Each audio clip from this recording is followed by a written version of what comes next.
Jo, det är ju som så att både barnkonventionen och FNs deklaration om mänskliga rättigheter säger ju att vi har rätt till hälso- och sjukvård och att alla har rätt till hälso- och sjukvård.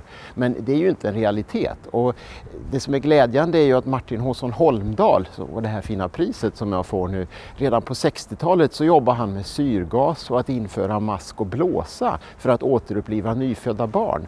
Och det är ju först nu, mer än 50 år senare, som det där börjar nå ut, som vi börjar uppfylla den där rätten. Och det var faktiskt den här långsamma spridningen av känd kunskap som fick mig att jobba för UNICEF under ett antal år för att skynda på det.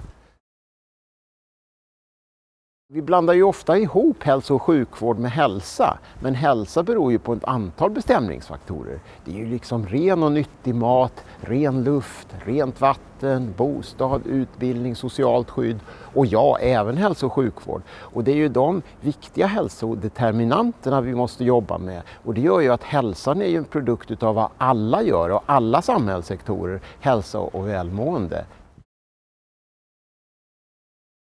Det handlar ju ytterst om att uppfylla de här mänskliga rättigheterna. Och den existentiella krisen vi ser nu, det handlar ju om klimatkatastrofen som påverkar alla de där hälsans bestämningsfaktorer. Och därför har ju symboliskt nog, eller även praktiskt nog, Greta Thunberg och 15 andra aktivister dragit ett antal länder inför ett klagomål, en juridisk process under barnkonventionen för att förvägra dem deras rätt till hälsa och en framtid och liv.